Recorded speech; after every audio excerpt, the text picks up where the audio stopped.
Getting access to police body and dash cam could be getting more restrictive here in Ohio. So the last minute change could put a price tag on seeing the full story of an incident. 19 data journalist Jeff Sawson here to explain why the state says this is needed and really what this could mean, Jeff, for public records. Yeah, let's put it plainly here. It's kind of putting a price tag on the truth, right? The access to what the truth could be.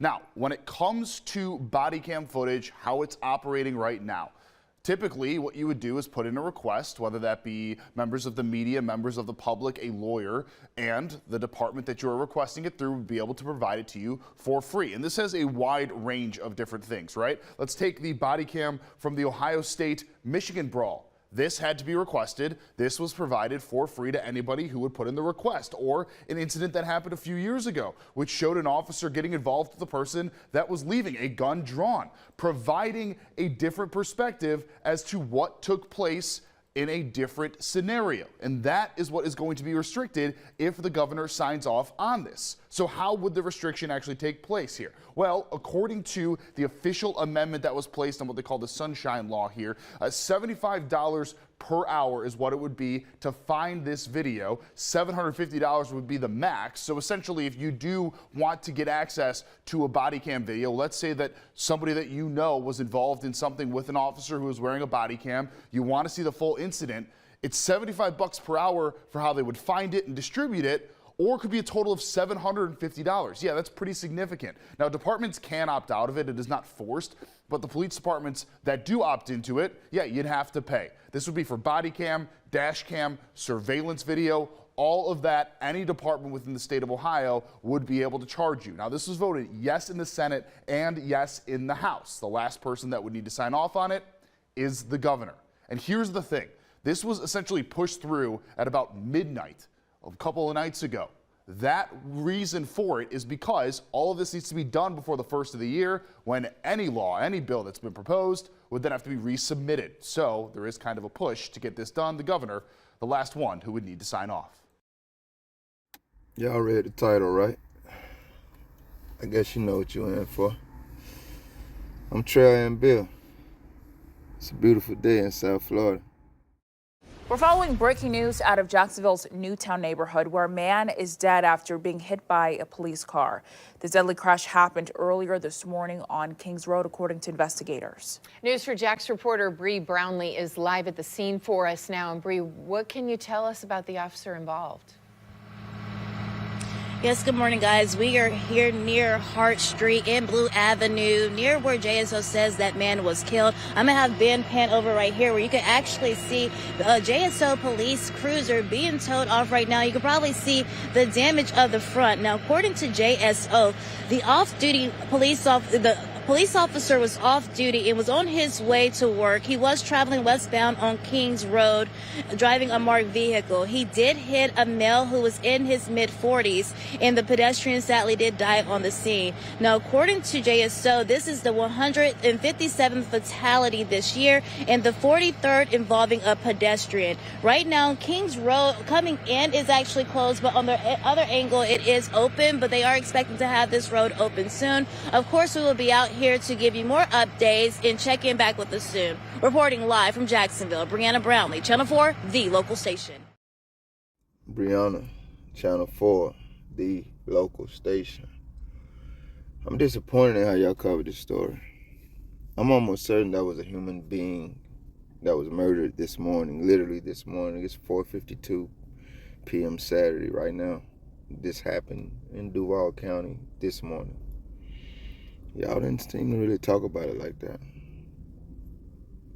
I'm wondering how much that has to do with the fact that it was a cop who was the killer here. We got more. Put your hands behind your back on Tasing. These are the tense moments that led up to the now former Texas DPS trooper Zachary Maney being charged for his actions during a traffic stop in 2022 that was all caught on camera. What is wrong with you?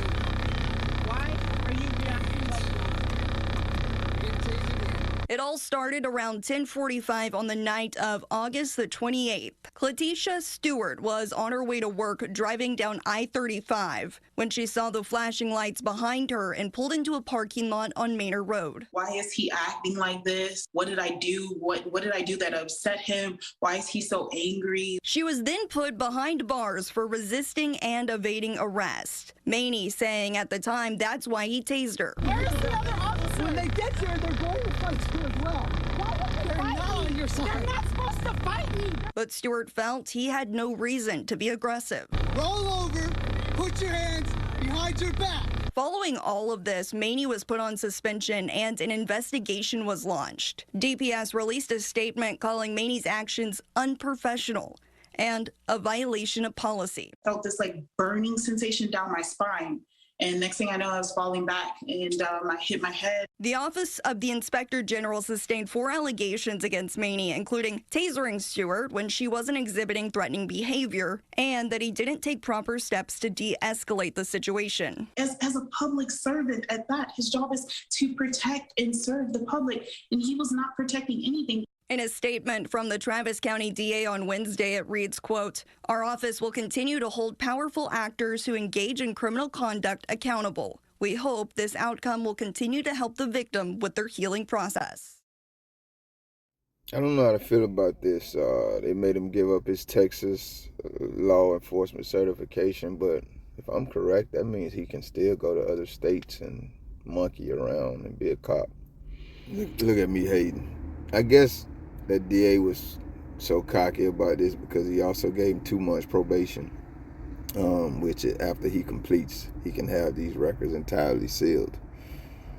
That's what you want to help her heal.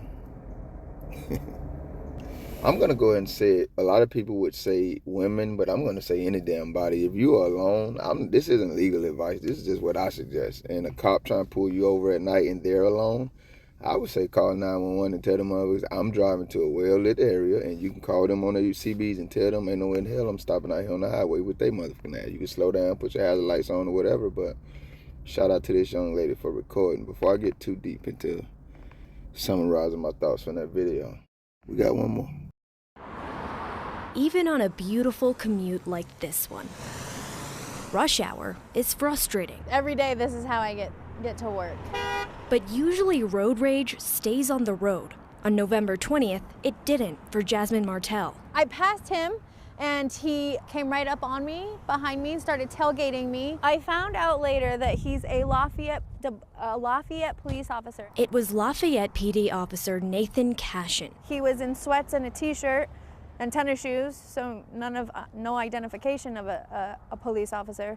Again, he had his children in the car. At the time, he was just a random guy driving a 2013 Kia Soul who had been following her since she cut him off 20 minutes ago. So then I stopped here at this stop sign and I got out of my car to ask him, like, why are you following me? That's it. He just said, I'm a police officer and I'm detaining you for erratic behavior. The lawsuit she filed against him this week accuses Officer Cashion of twisting Jasmine's arm behind her back, then slamming her face first into the side of her car. I'm pressed against with my arm behind my back and he has my feet like this and I'm just like screaming because this arm is free. So I'm like screaming. She said 2 witnesses helped her out of the situation and corroborated her story to Thornton police. Cashion told police he did it because his training kicked in. I feel like if that's your training for a speeding ticket, what's your training for other things? Officer Cashion is now on administrative leave while the Lafayette Police Department investigates what happened. Could you imagine being pulled over by this gentleman and he states he's a cop? Jasmine doesn't think he should be driving any vehicle, especially one that comes with a badge. I try to avoid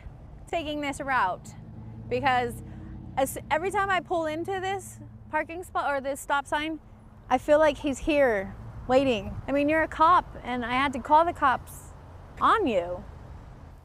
The Lafayette Police Chief said Officer Cashion is facing criminal charges that are getting processed in Adams County Court. The lawsuit asked the court to take away Officer Cashion's certification to work as a police officer in order to protect the public. Boy, you can't even go to Colorado and relax. You'll be like, shit, boy, ain't no snow out here. I know they ain't finna be out here messing with these folk. It's cold as hell. The Johnny's gotta relax. Say, we need that work. We still cops. We just trained to be terrorists. He said his training kicked in. We were in Ohio, Florida, Texas, your ass. In Ohio, man, y'all stay. I'm sorry, Colorado. Ohio and Texas, though, man. Texas stay on some bullshit. In Ohio, when y'all pop up, y'all got the most flagrant bullshit. Speaking of which, I remember the first video. They already pick and choose. They're very selective about which public information that we have a Freedom of Information Act right to. They're very selective about which of that information they give to us upon request. And by us, I mean the Americans who have a right to it. But now they want to make us pay for this shit too. I'm not going to get into all the ways. That don't make sense. I just want to hit on the bigger point. I wonder why that would be. Could it have anything to do with those next 3 stories and the hundreds of others that Americans experience at the hands of these terrorists on a daily basis? It's supposed to be some great Malcolm X, Martin Luther King, John F. Kennedy speech right here, but I ain't got none. I'm just a little country ass Georgia boy. I just want you to know how these cowards feel about you. I don't think these victims were like on somebody's list. I don't think there's no great powers that be, no circle of power that sit down and say, yo, these are the people we're gonna go out and terrorize every day. No, they move as a faction in mindset, in heart, in morality, in ethics, and just anything that's mostly inhumane. That's how they move. The dude said, it's my training to own you. They don't see us as, we're not partnering through this thing in life, that we have employed them to be a benefit to the American public. They see themselves as lords and masters over us, on or off duty. And shout out to the Lord for me not setting the audio correctly on this video, because I've said way more than enough, guys. I just want to remind you that the reason they're able to operate like this is because the only thing right now separating these beat cockroaches from further hiding their evil behavior from the American public is a governor's signature, because the main powers that be in the American government has already told them, hell yeah, we gonna help y'all terrorize these motherfuckers, and then hide the evidence of it. Therefore, as I always say, big dog, see a Johnny, record a Johnny. Why you ain't got no dash cam? Why you ain't got them doorbell ring cams on your house, man? They're very inexpensive. It's the holiday season. Everybody got sales. I'm not just making this shit up, family. I said I want you to know how these cowards feel about you. Again, I don't think they selectively pick these Americans to terrorize. I think they see Americans as people that they own. And so you do what you want with your property. If your ass American, I made the video for you. I'm Trailhand Bill. Know your rights. I always record the police and teach your children to know their rights too. It's beautiful out here. Enjoy that while you're doing all the other stuff. Getting access to police body and dash cam could be getting more restrictive here in Ohio. So the last minute change could put a price tag on seeing the full story of an incident.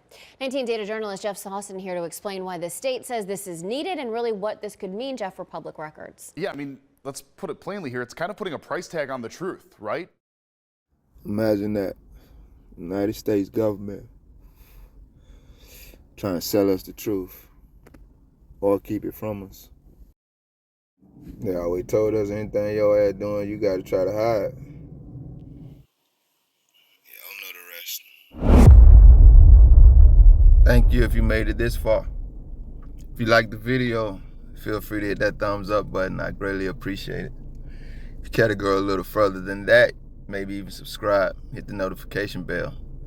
Check out a few of the other videos on the channel. Either way, y'all be safe.